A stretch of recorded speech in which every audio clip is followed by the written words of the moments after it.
नमस्कार साथियों, स्वागत है आपका इस YouTube channel learn to life में। आज है 19 अप्रैल और इस सेशन में द हिंदू एडिटोरियल का वोकेबलरी कवर करते हैं। तो चलिए सेशन स्टार्ट करते हैं। उससे पहले वीडियो लाइक कर दीजिए और अभी तक चैनल सब्सक्राइब नहीं किए हैं तो जल्दी से चैनल सब्सक्राइब कर दीजिए। तो आइए देखते हैं आज का वर्ड। पहला वर्ड है गॉज। गॉज की बात करें तो एक वर्ब है। क्या है? एक वर्ब है जिसका मीनिंग होता है एस्टिमेट और डिटरमाइन द अमाउंट, लेवल और वॉल्यूम ऑफ। यानी कि किसी चीज़ को क्या करना, एस्टिमेट करना या डिटरमाइन करना, चाहे वो अमाउंट हो, लेवल हो या फिर वॉल्यूम हो। ठीक है, इन सारे चीज़ को एस्टिमेट करना या डिटरमाइन करना। तो सीधे से आप समझ रहे हैं कि मान लीजिए किसी चीज़ के अमाउंट को आप क्या कर रहे हैं, डिटरमाइन कर रहे हैं, यानी कि उसको क्या कर रहे हैं, नाप रहे हैं या माप रहे हैं। ठीक है, लेवल या वॉल्यूम। तो देखिए गॉज से आपको याद आ गया होगा कि मतलब ये गॉज, अगर आप फिजिक्स लैब में गए होंगे कभी, फिजिक्स लैब में अगर गए होंगे, ठीक है, तो वहाँ पे आपको मिल गया होगा गॉज। ठीक है, गॉज नाम सुनने को मिला होगा। ठीक है, या फिर प्रैक्टिकल में जो बुक आता है प्रैक्टिकल का, उसमें मिल गया होगा। ठीक है, स्क्रू गॉज, फिर ऐसे वर्नियर क्लिपर्स वगैरह आता है, तो उसके साथ ही क्या होता है, एक स्क्रू गॉज होता है। ठीक है, क्या होता है, स्क्रू गॉज, जिसके सहायता से क्या किया जाता है, किसी भी चीज़ का वॉल्यूम, थिकनेस, ये सब मेजर किया जाता है। तो गॉज मतलब क्या हो गया, मेजर करना। ठीक है, यानी कि मापना, ऐसे ही समझ सकते हैं। अगर सिनोनिम्स की बात की जाए तो कंप्यूट हो सकता है, वर्कआउट हो सकता है, फिर कैलकुलेट हो सकता है। ये सब क्या हो जाएंगे, इसके सिनोनिम्स हो जाएंगे। गॉज वर्ड है जिसका मतलब होता है मापना, और कंप्यूट, वर्कआउट और कैलकुलेट क्या हो जाएंगे, इसके सिनोनिम्स हो जाएंगे। देखते हैं अब नेक्स्ट वर्ड। तो नेक्स्ट वर्ड क्या है, ग्रीम। ग्रीम क्या है, एक एडजेक्टिव है। ग्रीम एक एडजेक्टिव है जिसका मीनिंग होता है डिप्रेसिंग और वॉरिंग टू कंसीडर। क्या है ना, डिप्रेसिंग और वॉरिंग टू कंसीडर, यानी कि चिंताजनक होना। ठीक है, किसी चीज़ को लेके। तो इसका हिंदी मीनिंग क्या हो जाएगा, निर्दय, सख्त हो जाएगा। अगर इसका सिनोनिम्स देखा जाए तो ड्रेडफुल, डायर, घास्टली या फिर हॉरिबल। मतलब कोई चीज़ हॉरिबल हो तो उसको देख के आप क्या हो सकते हैं, डिप्रेस हो सकते हैं या वॉरीफुल हो जाएंगे, वॉरिंग हो जाएंगे। ठीक है, यानी कि चिंताजनक हो जाएंगे।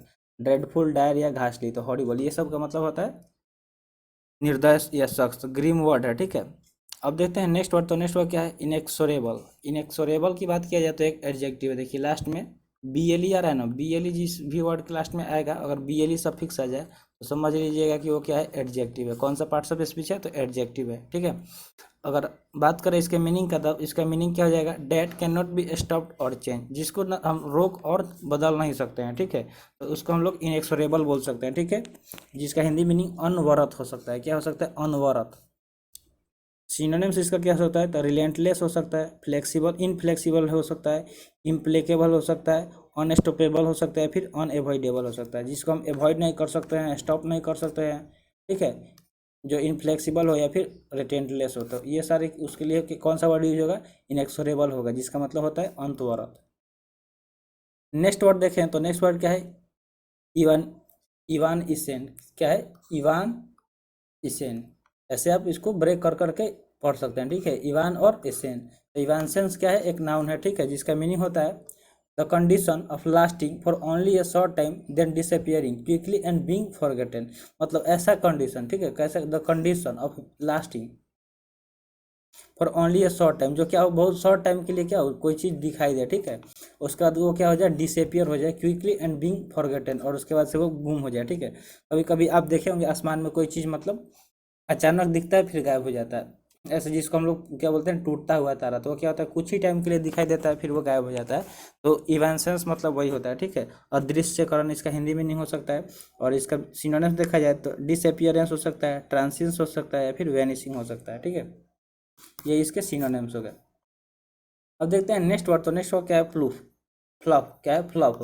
फ्लॉप एक क्या है, नाउन है। फ्लॉप क्या एक नाउन है जिसका मीनिंग होता है a mistake made in speaking और प्लेइंग म्यूजिक और by an actor in delivering their lines.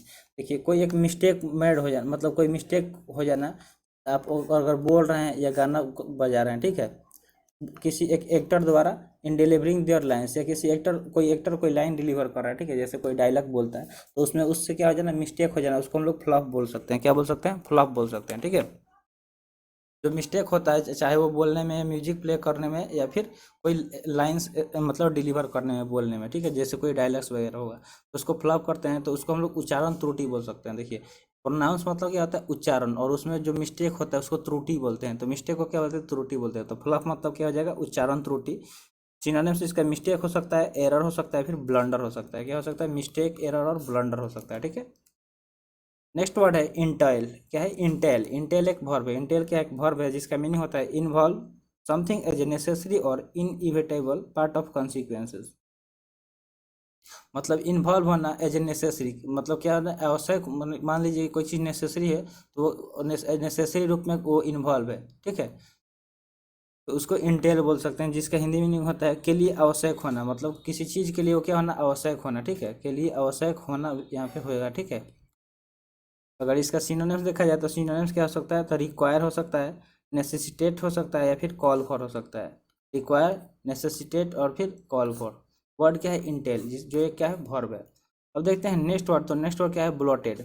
Blotted की बात किया जाए तो एक एडजेक्टिव है। ब्लॉटेड क्या है, एडजेक्टिव है, जिसका मीनिंग होता है of a person excessively wealthy and pampered, यानी कि कोई एक पर्सन हो जो क्या एक्सेसिवली वेल्दी हो। वेल्दी मतलब क्या होता है, धनी, ठीक है, वेल्दी मतलब क्या होता है, धनी हो या पेम्पर्ड हो, तो उसके लिए हम कौन सा वर्ड यूज कर सकते हैं, ब्लॉटेड, जिसका हिंदी मीनिंग होता है संपन्न, यानी कि वो सर्वसंपन्न हो, उसके पास बहुत सारे पैसा हो, ठीक है, तो उसको ब्लॉटेड बोल सकते हैं। जिसका सिनोनिम्स क्या हो सकता है, इन्फ्लेटेड, वेल टू डू या फिर opulent. Inflated, well to do या ओपुलेंट क्या हो जाएगा, इस वर्ड का सिनोनिम्स हो जाएगा। वर्ड क्या है, ब्लॉटेड। नेक्स्ट वर्ड देखें तो नेक्स्ट वर्ड क्या है, हिंग। हिंग एक वर्ब है। हिंग क्या है, एक वर्ब है, जिसका मीनिंग होता है डिपेंड इंटायरली ऑन, यानी किसी चीज़ पे क्या करना, पूर्ण तरह से डिपेंड हो जाना, यानी कि डिपेंड मतलब क्या होता है, निर्भर होना, क्या होना, निर्भर होना, ठीक है, तो इसका हिंदी मीनिंग क्या हो जाएगा, निर्भर होना, ठीक है। अगर सिनोनिम्स की बात किया जाए तो सिनोनिम्स क्या हो सकता है, डिपेंड, रेस्ट या बी बेस्ड ऑन, यानी किसी पे आधारित हो जाना, रेस्ट या डिपेंड। वर्ड क्या है, हिंग। हिंग मतलब क्या होता है कि डिपेंड होना किसी पे इंटायरली।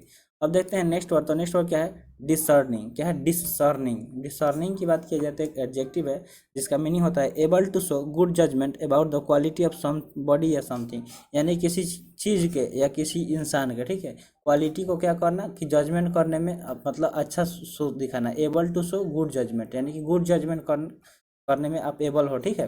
तो किस चीज़ को अगर जज करना है तो क्वालिटी ऑफ समबॉडी या समथिंग, किसी इंसान या किसी चीज़ के क्वालिटी को जज करने में आप अगर एबल हैं तो उसके लिए डिसर्निंग वर्ड यूज कर सकते हैं, जिसका मीनिंग होता है विवेकी। क्या होता है हिंदी मीनिंग, विवेकी। अगर आप मतलब मतलब क्या है, जुडिशियस हैं, तभी ना आप किसी को जज कर सकते हैं। तो हिंदी इसका सिनोनिम्स की बात किया जाए तो जुडिशियस हो सकता है, इनलाइटेंड हो सकता है, डिस्क्रिमिनेटिंग हो सकता है, सोफिस्टिकेटेड हो सकता है। ये सारे इसके सिनोनिम्स हो जाएंगे, ज्यूडियस, इनलाइटेंड, डिस्क्रिमिनेटिंग और सोफिस्टिकेटेड। अब देखते हैं लास्ट वर्ड, तो लास्ट वर्ड क्या है, बाल्डर दास। क्या है, बाल्डर दास। बाल्डर और दास, देखिए दो वर्ड से मिलकर बना है बाल्डर दास। एक नाउन है जिसका मीनिंग होता है सेंसलेस टॉक और राइटिंग, माने कि कोई चीज मतलब ऐसा बात कर रहा हो या कुछ लिख रहा हो जो क्या हो, सेंसलेस हो, यानी कि बकवास टाइप में, उसका कोई सेंस ही नहीं निकल रहा हो, ठीक है, तो बाल्डर दास उसको बोल सकते हैं, यानी कि इसका हिंदी मीनिंग क्या हो जाएगा, बकवास हो जाएगा, ठीक है। अगर इसका सिनोनिम्स देखा जाए तो गिबरिश हो सकता है, नॉनसेंस हो सकता है, या क्लेप ट्रैप हो सकता है, ठीक है। गिबरिश, नॉनसेंस या क्लेप ट्रैप, ये क्या हो जाएगा, इसका सिनोनिम्स हो जाएगा, यानी कि बकवास, ठीक है। बाल्डर दास मतलब क्या होता है, बकवास। तो आज का सेशन यहीं पे समाप्त हुआ। थैंक्स फॉर वॉचिंग, मिलते हैं फिर अगले सेशन में। जय हिंद।